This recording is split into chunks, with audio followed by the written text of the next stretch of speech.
بسم اللہ الرحمن الرحیم. مسجد دارالسلام, Toronto, Canada.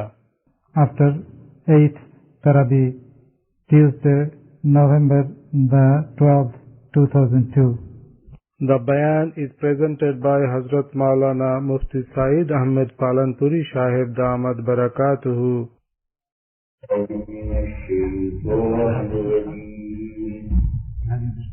بسم الله الرحمن الرحيم. ألف لام ميم. ذلك الكتاب لا ريب فيه هدى للمتقين الذين يؤمنون بالغيب ويقيمون الصلاة ومما رزقناهم ينفقون والذين يؤمنون بما أنزل إليك وما أنزل من قبلك وبالآخرة هم يوقنون أولئك على هدى من ربهم وأولئك هم المفلحون. اور بھائیوں، یہ وہی قرآن پاک کی شروع کی آیات ہیں جن میں مومنین کا نہیں بلکہ مومنین کی اعلیٰ کیٹیگری متقین کا پرہیزگاروں کا تعارف ہے. سورہ بقرہ کے شروع کے دو رکوع میں متقین، کفار اور منافقین تینوں کا تعارف کیا گیا ہے. مومنین نہیں، متقین میں کیا باتیں ہوتی ہیں، کفار میں کیا چیزیں ہوتی ہیں، ان کا انجام کیا ہے، منافقین کا کیا وتیرہ ہوتا ہے اور ان کا انجام کیا ہے. قرآن کے شروع میں ان تین جماعتوں کا تذکرہ ہے. متقیوں کے احوال میں عقائد اور اعمال ذکر کیے گئے ہیں اور بنیادی عقائد اور بنیادی اعمال کا تذکرہ ہے. بنیادی عقیدے تین ہیں اور بنیادی عمل دو ہیں. تین جو بنیادی عقیدے ہیں ان میں سے پہلا عقیدہ ہے غیب پر ایمان لانا، یعنی اللہ تعالی جل شانہ کی ذات پر اور اللہ کی صفات پر ایمان لانا. اللہ کی ذات اور اللہ کی صفات انسانوں کے لیے غیب ہے. انسانوں کے سوچنے سمجھنے کے جو ذرائع پانچ ہیں ان کی گرفت میں اللہ کی ذات اور صفات نہیں آتی. لیکن عقل بہرحال عقل کو سمجھایا جائے تو عقل سمجھتی، اور قرآن و حدیث نے سمجھایا ہے اللہ کی ذات کو بھی، اللہ کی بے شمار صفات کو بھی سمجھایا ہے اور ہم سمجھتے ہیں. جس طرح سے قرآن و حدیث نے سمجھایا ہے اس طریقے پر اللہ پر اور اللہ کی صفات پر یقین رکھنا، اسی کا نام توحید ہے. تو پہلا عقیدہ توحید ہے، الذین یؤمنون بالغیب، اس نے توحید کا بیان. دوسرا عقیدہ ہے رسالت کا، اور میں نے کل سمجھایا تھا کہ رسالت جہاں سے شروع ہوئی اور جہاں آ کر پوری ہوئی اس پورے سلسلے پر ایمان رکھنا ضروری ہے. اگر انبیاء اور رسول میں سے یا اللہ کی کتابوں میں سے کسی ایک نبی اور رسول کا اگر کوئی انکار کرے گا، کسی ایک کتاب کا اگر کوئی انکار کرے گا، وہ مومن نہیں. یہ پورے سلسلے پر ایمان رکھنا ضروری ہے. رہا یہ کہ عمل اس شریعت پر ہوگا. شریعت مانے آئین، دستور، اس آئین اور دستور پر عمل ہوگا جس کا پیریڈ چل رہا ہے. اس نبی کا زمانہ چل رہا ہے, اس کا پیریڈ چل رہا ہے, اس پر عمل ہوگا. باقی ایمان سب نبوتوں پر اور سب شریعتوں پر اور سب کتابوں پر ایمان لانا ضروری. یہود کافر ہے, عیسائی کافر ہے. قرآن کریم میں جگہ جگہ پر لم يكن الذين كفروا من أهل الكتاب والمشركين منفكين حتى تأتيهم البينة. پھر اسی آیت میں آگے جا کر ہے ان الذين كفروا من أهل الكتاب والمشركين في نار جهنم خالدين فيها أولئك هم شر البرية. دونوں آیتوں میں کافر کا اطلاق اہل کتاب پر بھی کیا گیا ہے, مشرکین پر بھی کیا گیا ہے. یہ مشرکین بھی کافر ہیں اور اہل کتاب پر بھی کافر ہیں. یہ بات میں کھول کر اس لیے کہہ رہا ہوں کہ آج بہت کچھ لوگوں کے ذہن میں یہ اشکال ہے کہ یہ کافر کیسے ہو سکتے ہیں. یہود و نصارہ اللہ کو مانتے ہیں, اللہ کے نبیوں کو مانتے ہیں, اللہ کی کتابوں کو مانتے ہیں, پھر یہ کافر کیسے ہو سکتے ہیں. اللہ میاں سے پوچھو کیسے ہو سکتے ہیں. اللہ میاں نے بھی آیتوں کے اندر ان پر کافر کا اطلاق کیا ہے. اصل بات کیا ہے, یہ کافر لفظ ایک گالی بن گیا ہے. اور ایسے الفاظ جب خراب ہو جائیں تو بہتر یہ ہے کہ ان کو استعمال نہ کیا, ان کا الٹرنیٹو دوسرا لفظ لیں جو برا نہ محسوس ہو, وہ جو اپنے لغوی معنی دیتا ہو. عرف میں جو اس کے معنی بن گئے ہیں گالی, وہ چیز اس کے اندر سے ختم ہو جائے, نہ رہے. آج کسی کو کافر کہیں, ہندو کو کافر کہیں, عیسائی کو کافر کہیں, یہودی کو کافر کہیں, تو بڑا برا معلوم ہوتا ہے. کیوں یہ گالی سے بن گئی. اور ہر زبان میں ایسا ہوتا ہے, لفظ شروع میں جب استعمال کیا جاتا ہے تو بڑا شاندار ہوتا ہے, پھر کثرت استعمال سے وہ لفظ بگڑ جاتا ہے. تو پھر اہل لسان وہ لفظ چھوڑ کر اس کی جگہ پر نیا لفظ شروع کرتے ہیں استعمال. مثال دوں میں آپ کو, پاخانہ اتنا گنڈا لفظ ہے, مسجد میں بولتے ہوئے بھی ہچکچاہٹ ہوتی ہے, حالانکہ یہ اپنی بناوٹ میں نہایت شاندار لفظ ہے. یہ پورا لفظ ہے پائین خانہ. پائین کے معنی ہے پچھلا حصہ اور خانہ کے معنی ہے گھر. پائین یہ فارسی لفظ ہے, اور چارپائی کی پائنتی جو پائنتی ہوتی استعمال ہوتی تھی وہی لفظ پائنتی اور پائین. پائین خانہ پہلے پرانے زمانے میں بیت الخلا پیچھے گھر کے پیچھے یارڈ میں بنتے تھے, تو پوچھتے تھے کہ فلاں کجا رکھتے, در پائن خانہ رکھتے, فلاں کہاں گیا, تو کہا گھر کے پچھلے حصے میں گیا. ہو گئے تو گھر میں ہر جگہ بنا لیتے, چولہے کے پاس بھی بنا لیتے. لیکن پرانے زمانے میں ان کو گھر سے الگ بنایا جاتا تھا. ظاہر ہے گھر کے دروازے کے سامنے نہیں بنایا جاتا تھا, گھر کے پیچھے یاد میں بنایا جاتا تھا. کے لیے لفظ تھا پائین خانہ, مگر وہ مخفف ہو کر پائین خانہ مخفف اور پاخانہ بن گیا. اور استعمال ہوتے ہوتے اتنا سڑ گیا کہ اس لفظ میں سے بدبو آتی, اور کسی مہذب مسجد میں اس لفظ کا بولنا مشکل ہوتا ہے. تو پھر اہل لسان اس لفظ کو چھوڑتے ہیں, دوسرا کہاں گیا کہ اس سے نیچے گیا ہے, دوسرا لفظ لائے. ایسے ہر زبان میں ہوتا ہے. عربی میں اس وقت میں 70واں لفظ استعمال ہو رہا ہے, 16 لفظ چھوڑ دیے ہیں اہل لسان نے. اس وقت آخری لفظ استعمال ہوتا ہے دورت و میاں. بیت الخلا کے لیے دورت و میاں لفظ استعمال کرتے ہیں. جیسا کہ آپ لوگوں کی زبان میں بھی اس طرح ہوتے ہوتے آپ واش روم استعمال کرتے ہیں. یہ واش روم جو ہے اسی کا ترجمہ عربوں نے کیا ہے دورت و میاں. تو جب زبانوں میں ایسا عمل جاری ہے تو اگر یہ کافر لفظ برا لوگوں کو محسوس آپ نے استعمال کیا, انگریزی ترجمہ کرنے والے قرآن کریم کے اس کا ترجمہ کرتے ہیں ریجیکٹر.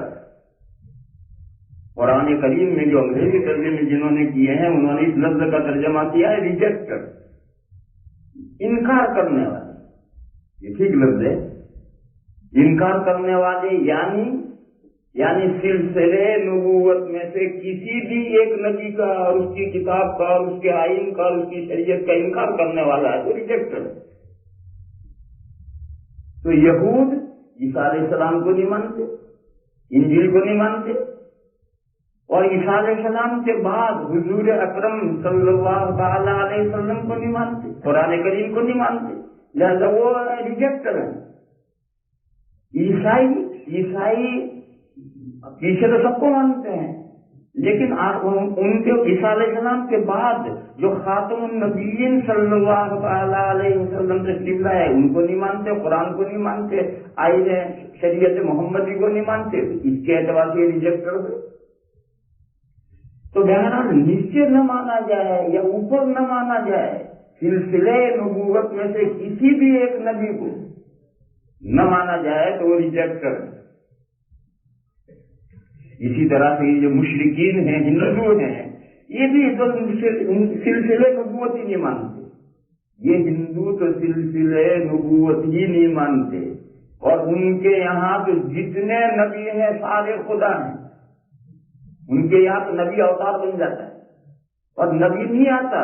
جب ضرورت پڑتی ہے تو اللہ میاں خود کسی عورت کے پیٹ سے پیدا ہوتے، بچہ بن کر اللہ میاں پیدا ہوتے ہیں. اس کو یہ وہ لوگ اوتار کہتے ہیں. تو اوتار تو ان کے یہاں خدا ہے جو دنیا میں آئے ہیں، وہ نبوت کا سلسلہ ہی نہیں مانتے، تو وہ بھی ریجیکٹر ہیں.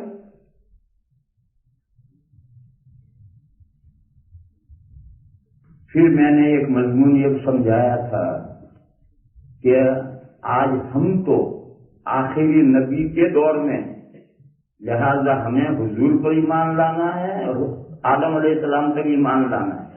حضور سے پیچھے قیامت تک کوئی نبوت نہیں. اگر ہوتی تو اس پر بھی ایمان لانا ضروری ہوتا اور اس کا بھی تذکرہ ہوتا. جیسا کہ میں نے تیسرے پارے کے آخری آیت سے بتایا تھا کہ پچھلے دور میں جب نبوتیں آگے جاری تھیں تو ہر نبی سے اور ہر نبی کی امت سے اقرار لیا جاتا تھا آخری نبی تک کا،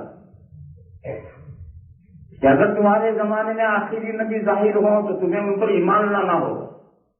اور تمام نبیوں نے اور ان کی امتوں نے اقرار کیا. تو جیسے پچھلے دور میں پریویس اور آگے کے دونوں نبوتوں پر اقرار ضروری تھا، ہمارے دور میں گزشتہ نبوتوں پر اقرار ہے. آئندہ نبوتوں کا کوئی تذکرہ قرآن و حدیث میں نہیں ہے، بلکہ قرآن میں اور حدیثوں میں دو ٹوک فیصلہ ہے کہ حضور آخری پیغمبر ہیں، حضور کے بعد کوئی نیا نبی دنیا میں تشریف نہیں لائے. یہ دوسرا عقیدہ ہے جو میں نے کل بیان کیا تھا. تیسرا عقیدہ ہے آخرت کا لطیفہ. یہ جو بہت سے جھوٹے نبی ہوئے حضور کے بعد فوراً مسلمہ کذاب اسود انسی انہوں نے جھوٹی نبوتوں کے دعوے کیے تھے. اور ابھی آخر پچھلے زمانے میں ہندوستان کا مرزا غلام احمد قادیانی نے دعویٰ کیا اور اس کی امت جو ہے پوری دنیا میں پائی جاتی. ان کے سامنے جب یہ سوال آیا کہ اگر حضور کے بعد نبوت جاری ہوتی تو آئندہ نبوتوں پر ایمان لانے کا تذکرہ قرآن میں ہونا چاہیے، تو انہوں نے کہا قرآن میں ہے. ابھی کہاں ہے؟ کہا وَبِالْآخِرَةِ هُمْ يُوقِنُونَ وَبِالْآخِرَةِ بِالنُّبُوَّةِ الْآخِرَةِ هُمْ يُوقِنُونَ لا حول ولا قوة الا. کہا وَبِالْآخِرَةِ جو ہے آخرہ کے معنی ہے پچھلی نبوت، یعنی حضور کے بعد والی نبوت پر بھی وہ یقین رکھتے. یہ اس آیت کریمہ کے یہ معنی انہوں نے کیا ہے، یہ لطیفہ ذکر کر رہا ہوں. حالانکہ آیت کریمہ کا مطلب ہے آخرت، دنیا دو ہے، ورلڈ دو ہے. ایک کو ہم دنیا کہتے ہیں اور ایک کو الآخرہ کہتے ہیں. یہ دو ورلڈ ہیں. اور دونوں موجود ہیں اور دونوں ایک ساتھ چل رہے ہیں. یہ نہیں ہے کہ آخرت اور جنت اور جہنم اور فرشتے اور حوریں اور عذاب کے فرشتے اور آگ اور سانپ. یہ قیامت کے بعد جنت و جہنم پیدا کیے جائیں گے، ایسا نہیں ہے. جنت و جہنم والی آخرت فی الحال موجود ہے. اور دوسرا ورلڈ ہمارا یہ ورلڈ ہے، اس کو ہم دنیا کہتے ہیں. یہ عربی کے لفظ ہیں، ان لفظوں کو تھوڑا سمجھو. الدنیا یہ مؤنث ہے ادنا کا، مذکر کو ادنا کہیں گے، مؤنث کو دنیا کہیں گے. اور ادنا کے معنی ہے اقرب، اقرب معنی نیئرسٹ، یعنی وہ ورلڈ جو ہم سے نیئرسٹ ہے، قریب ہے. کتنا قریب؟ جتنا مچھلی سے تالاب کتنا قریب ہے. مچھلی سے تالاب اتنا قریب ہے کہ مچھلی بیچ میں ہے اور تالاب اس کے چاروں طرف ہے. یہ جو دنیا ہے، یہ ورلڈ جو ہے وہ ہم سے اتنا قریب ہے کہ ہم اس کے اندر ہیں مچھلی کی طرح، اور وہ ورلڈ ہمارے چاروں طرف. یہ جو ورلڈ ہے اس کو عربی میں الدنیا کہتے ہیں. اور پورا لفظ ہے الدار الدنیا. الدار کے معنی گھر، الدار الدنیا کے معنی نزدیک کا گھر. اور الآخرہ کے معنی ہے ورے، پرے، ورے نہیں پرے، دور. الآخرہ کے معنی ہے، اور وہ ہے دار الآخرہ یعنی دور کا گھر. وہ دوسرا ورلڈ ہے، وہاں کی مخلوقات الگ ہیں. اور یہ جو دار الدنیا ہے اس کی مخلوقات الگ ہیں. اور یہ دونوں ورلڈ ایک ساتھ چل رہے ہیں. اور جب دو چیزیں ایک ساتھ ہوتی ہیں تو بیچ میں بیریئر ہوتا ہے. وہ جو بیچ میں بیریئر ہے یہ ایک مستقل ورلڈ ہے. تو تین ورلڈ ایک ساتھ جا رہے ہیں. ایک دنیا ہے اور بیچ کا جو ہے برزخ ہے، جس کو تم عالم قبر بھی کہتے ہیں، قبر کی دنیا، اور وہ آخرت. یہ تین دنیا ہے.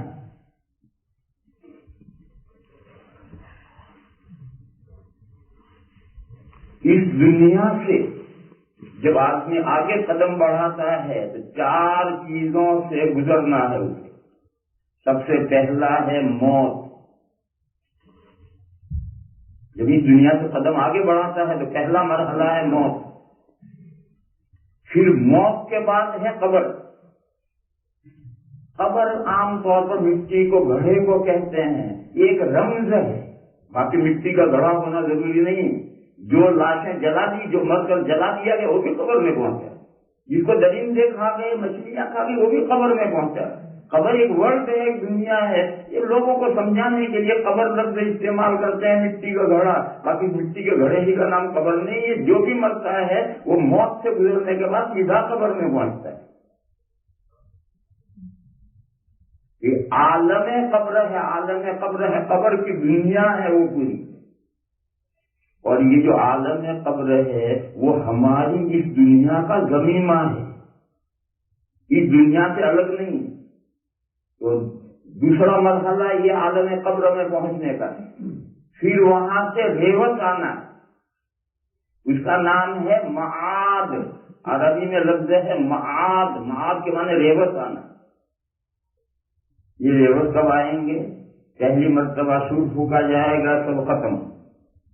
پھر دوسری مرتبہ سور پھونکا جائے گا. اب پھر زمین میں سے جسم اور باڈیاں بن کر تیار ہو کر نکلیں گی اور وہ روحیں واپس لوٹائی جائیں گی اور ہر باڈی میں آئیں گی اور ہر انسان زندہ ہو جائے گا. یہ روحیں ریوت آئی. تو تیسرا مرحلہ یہ ہے. پھر اس کے بعد چوتھا مرحلہ ہے حشر، میدان حشر. حشر اور میدان حشر یعنی حشر کے معنی جمع کرنا، یعنی شروع سے آخر تک تمام مخلوقات جتنی پیدا ہو کر مر چکی ساری ایک ساتھ زندہ ہوگی اور ایک ساتھ جمع ہوگی اور وہ اسی زمین پر اسی دنیا میں ہو. حشر جو ہے اسی زمین پر اسی دنیا میں ہونا. اس زمین پر اتنے ساری مخلوقات کہاں سے آ جائیں گی؟ آ جائیں گی. حدیث شریف میں ہے کہ اللہ تعالیٰ اس زمین کو ربڑ کی طرح کھینچ دیں گے. ربڑ اتنا سا ہوتا ہے، کھینچ اور اتنا ہو جاتا ہے. تو جب اللہ تعالیٰ زمین کو ربڑ کی طرح کھینچ دیں گے تو معلوم نہیں کتنی بڑی ہو جائے گی. اور وہ جس دن میں یہ حشر ہوگا وہ اس ورلڈ کا لاسٹ ڈے ہے. الیوم الآخر کسی کا نام. الیوم الآخر کے معنی لاسٹ ڈے. اور وہ کتنا لمبا ہے؟ 50,000 سال کا وہ اکیلا ایک دن. قرآن کریم میں ہے سأل سائل بعذاب واقع للكافرين ليس له دافع من الله ذي المعارج تعرج الملائكة والروح إليه في يوم كان مقداره 50,000 سنة فاصبر صبرا جميلا إنهم يرونه بعيدا ونراه قريبا يوم تكون السماء كالمهل وتكون الجبال كالعهن ولا يسأل حميم حميما يبصرون. اللہ اکبر. یہ جو 50,000 سال، سوچو کتنی لمبی مدت ہے. اتنا صرف ایک دن. وہ جو دن ہے وہ اس دنیا کا لاسٹ ڈے. وہ دن جب پورا ہوگا تو یہ دنیا ختم. تو چوتھی چیز، چوتھا مرحلہ یہ ہے پھر اس دنیا سے آخرت میں جانے کے لیے ایک برج ہے جو 500 سال کی مسافت ہے. اس پر سے ہر ایک کو گزر کر جانا ہے، کوئی مستثنا نہیں. کیسے مستثنا ہو؟ جب اس دنیا سے دوسری دنیا میں جانا ہے، ہر ایک کو جانا ہے تو کیسے جائے گا؟ برج پر سے جائے گا. وہ جو برج ہے اسی کو عربی میں صراط کہتے ہیں، اسی کو اردو میں پل کہتے ہیں، اور دونوں لفظ ملا کر کے پل صراط بولتے ہیں. یہ پل اور صراط، یہ صراط کا ترجمہ ہے پل. اور اردو میں ایسا کرتے ہیں کہ ایک لفظ کا ترجمہ کر کے پھر اصل اور ترجمہ دونوں ملا کر ایک لفظ بناتے ہیں اور استعمال شروع کرتے ہیں. تو پل صراط اسے کہتے ہیں. یہ 5واں مرحلہ ہے. اس سے گزر کر پھر جنتی جنت میں پہنچیں گے، جہنمی جہنم میں. پھر جو جنت میں پہنچ گیا وہ سدا جنت میں رہے گا. وہ نہ ختم ہونے والا ورلڈ ہے، آخرت نہ ختم ہونے والا. اور جو جہنم میں پہنچ گیا وہ 2 قسم کے ہیں. ان میں ایمان ہے یا نہیں؟ ایمان ہے مگر بدعمالیوں کی وجہ سے جہنم میں گئے ہیں. وہ جہنم میں سے کسی نہ کسی دن سزائیں پانے کے بعد میں سفارشوں سے اور اللہ تعالیٰ کی مہربانیوں سے جہنم سے نکال کر جنت میں لے آئے جائیں گے. اور جن میں ایمان ذرہ بھر بھی نہیں ہے وہ جہنم میں رہیں گے تا ابد ہمیشہ کے لیے. یہ اتنا لمبا چوڑا مضمون، اس کا نام ہے آخرت. جو تیسرا عقیدہ ہے آخرت، آخرت کے عقیدے کا یہ مطلب، یہ اتنے سارے اجزاء کا مجموعہ تیسرا عقیدہ ہے آخرت. تو فرمایا وبالآخرۃ ہم یوقنون، اور وہ آخرت پر بھی یقین رکھتے ہیں. یہ 3 عقیدے بنیادی ہیں، توحید، رسالت اور آخرت.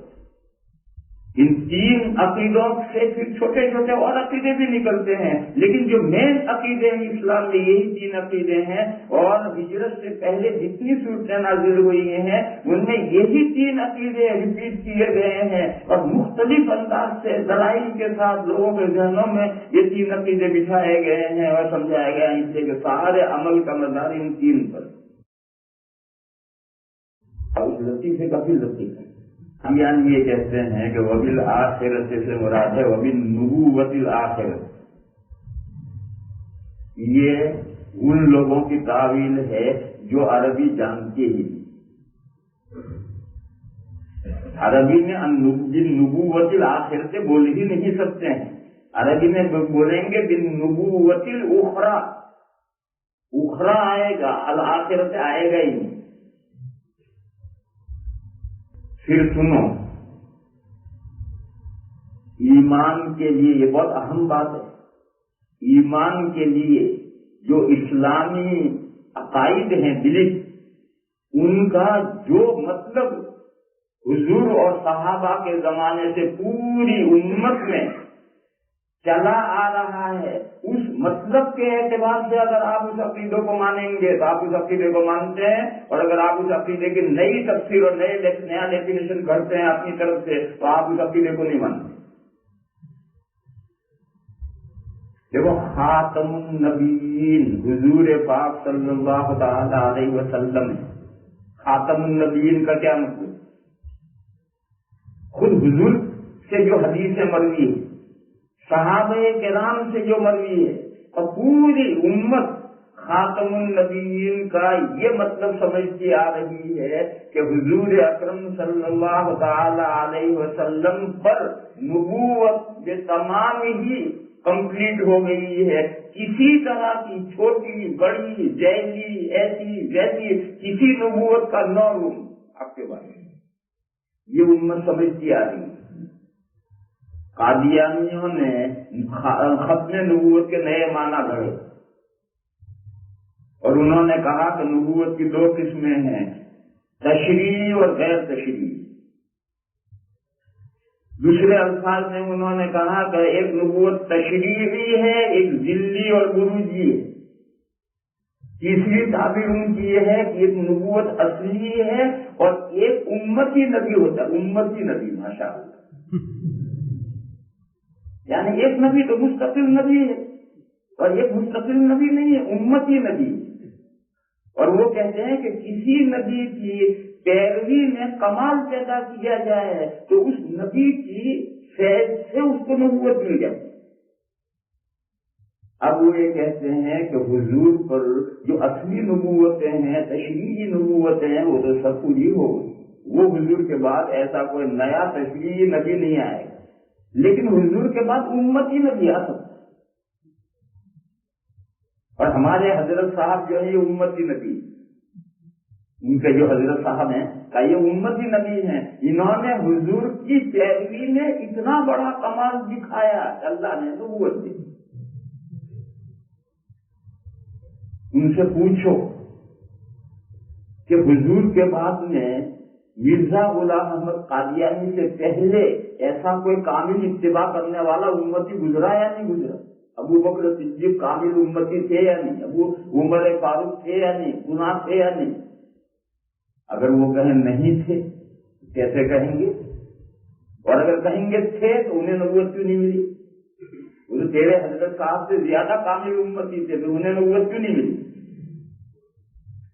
دوسرا سوال یہ کرو کہ تمہارے حضرت صاحب کے بعد قیامت تک کوئی کامل امتی ہوگا یا نہیں جسے نبوت ملے؟ تو وہ جواب دیں گے کوئی نہیں ملے گا، ہمارے حضرت صاحب آخری نبی ہیں۔ تو پھر مسئلہ کیا، تو رزلٹ کیا آیا؟ رزلٹ یہ آیا کہ خاتم النبیین حضور ہیں یا مرزا غلام احمد قادیانی ہیں، یہ رزلٹ نتیجہ نکلا۔ پوری امت مسلمہ کہتی ہے کہ خاتم النبیین آقائے مدنی ہیں، یہ کہتے ہیں کہ نہیں خاتم النبیین ہمارے حضرت صاحب ہیں۔ تو تیرے حضرت صاحب سے تو وہی حضرت صاحب اچھے ہیں، ان کو خاتم النبیین مان۔ تو بہرحال کوئی قادیانی کبھی اپنے منہ سے یہ اقرار نہیں کرے گا کہ حضور کو خاتم النبیین نہیں مانتے، اپنے سینے پر لیبل چپکائیں گے خاتم النبیین کا، ان کی ہر گاڑی میں آیت ختم نبوت والی آیت چپکی ہوئی ہوگی، ان کے گھروں کے اوپر چپکی ہوئی ہوگی، مگر جب تم خاتم النبیین کا مطلب پوچھو تو وہ یہ نیا ڈیفینیشن نکالیں گے کہ نبوت کی ایک قسم یہ ہے اور ایک قسم یہ ہے، حضور پر یہ ختم ہوئی اور یہ ختم نہیں ہوئی، یہ بعد میں بھی جاری ہے۔ یہ ختم نبوت کا وہ مفہوم ہے جو انہوں نے گڑھا ہے، اور شریعت کی جتنی اصطلاحیں ہیں ان اصطلاحوں کے جو معنی حضور کے زمانے سے آج تک پوری امت سمجھتی آئی ہے اسی معنی کر کے اس عقیدے کو مانا جائے گا تو مسلمان ہے، اور اگر اسلامی ٹرم، اسلامی اصطلاح، اسلامی عقیدے کے نئے معنی گھڑ کر کے اس عقیدے کو مانے گا وہ مسلمان نہیں۔ صلاۃ، نماز، صلاۃ کا کیا مطلب ہے؟ نماز کا کیا مطلب ہے؟ حضور کے زمانے سے، صحابہ کے زمانے سے پوری امت مسلمہ دنیا میں نماز اور صلاۃ کے ایک معنی سمجھتی چلی آ رہی ہے، اس معنی کر کے اگر کوئی صلاۃ مانے گا تو مسلمان، اور اگر کوئی شخص صلاۃ کے معنی کرتا ہے گیان، دھیان، آلتی پالتی مار کے بیٹھ جائے تو جگہ تو ہوگی نماز. تو اگر نماز تو اس معنی میں مانتا ہے وہ مسلمان نہیں ہے کہ میں صلاۃ کو مانتا ہوں، قرآن کریم میں جہاں جہاں صلاۃ آیا ہے میں مانتا ہوں، نہیں مانتا تو رسول نے صلاۃ نیا مانا گڑا اور اپنے گڑے ہوئے مانا کے اعتبار سے مانتا ہے. ماننا نہیں. جو شریعت کی اصطلاحیں چلی آ رہی ہیں اور جو اس کے مفاہیم اور جو ان کے ڈیفینیشن چلے آ رہے ہیں انہیں معنی میں ماننا ضروری ہے، اس کے بغیر نہیں. نئی اصطلاحیں پڑھا، نئے معنی گھڑ کر ماننا کوئی ماننا نہیں. تو اس لیے یہ جو جماعت قادیانیوں کی وہ کبھی حضور کے خاتم النبیین ہونے کا انکار نہیں کریں گے، نہیں کریں. مگر ان کو پوچھے تو اور پوچھو کہ ختم نبوت تو تم حضور کو خاتم النبیین کس معنی کر کے مانتے ہو؟ اور جب حضور خاتم النبیین تم مانتے ہو تو تمہارا حضرت صاحب نبی کیسے بن گئے؟ تو پھر کھولیں گے کہ ایک نبوت کی یہ قسم ہے اور ایک نبوت کی یہ قسم ہے، یہ حضور پر ختم ہو گئی، یہ جاری ہے، اور ہمارا حضرت صاحب نبی امتی نبی. جبکہ 1400 سال سے امتی نبی کا کوئی مفہوم کوئی جانتا ہی نہیں. اسی طریقے سے ان کی ہر جگہ پر کلمہ ملے گا، لا الہ الا اللہ محمد رسول اللہ. گاڑی میں یہ چپکا ہو، ان کے گھر پر بھی یہ چپکا ہو، ان کے ماتھے پر بھی شاید چپکا ہے پٹی. مگر اس کلمے میں جو محمد رسول اللہ ہے، اس محمد کا وہ مطلب کیا سمجھتے ہیں؟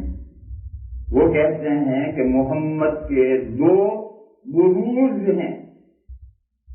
بروز مانے ظہور، نمود. جس پڑے یہ 1400 سال پہلے مکہ میں حضرت آمنہ کے پیٹ سے ایک بچہ پیدا ہوا تھا، وہ محمد تھا. وہ محمد کا پہلا اپروچ، پہلا نمود ہے، پہلا ظہور ہے، پہلا ڈسپلے. پھر وہ 63 سال کے بعد میں پھر وہ ان کی موت ہو گئی، چھپ گئے.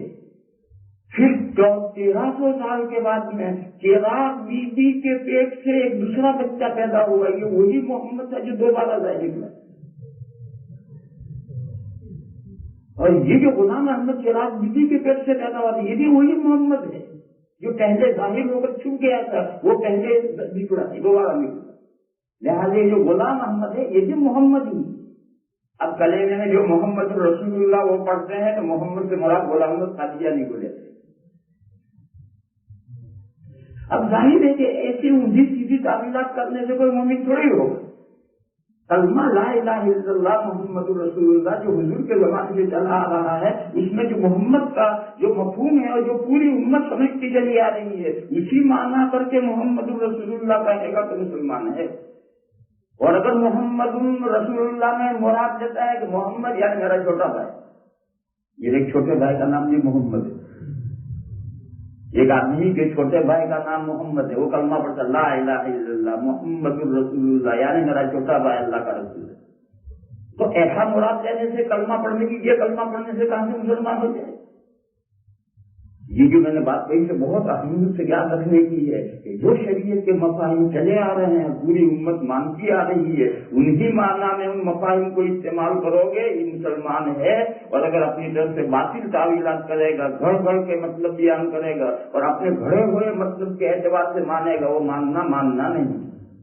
بہرحال میں تو یہ مضمون کل سے بیان کر رہا تھا کہ اسلام کے 3 عقائد بنیادی ہیں، توحید، رسالت اور آخرت.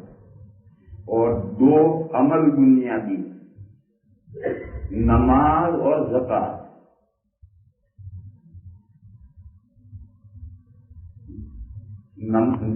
عبادتیں اللہ نے 2 قسم کی رکھی، بدنی جس میں بدن تھکتا ہے، جیب میں سے کچھ نہیں خرچ ہوتا. ایسی بہت سی عبادتیں، ان بہت سی عبادتوں میں جو مین عبادت ہے سب سے بنیادی اور اپنی عبادت وہ نماز ہے. نماز میں بدن تھکتا ہے، کہتے ہیں ترائی میں تھک جاتے ہیں، تو ترائی کی عبادت تھکنے ہی کے لیے جیب میں سے کچھ نہیں جاتا کہ کمیٹی نے وہاں 2 بکس رکھے ہیں صدقے کا اور زکات کا، اس میں کچھ ڈالنا پڑتا ہے. نہیں، تمہاری مرضی ہے ڈالو نہیں ڈالو. باقی جو نماز ہے وہ نماز تو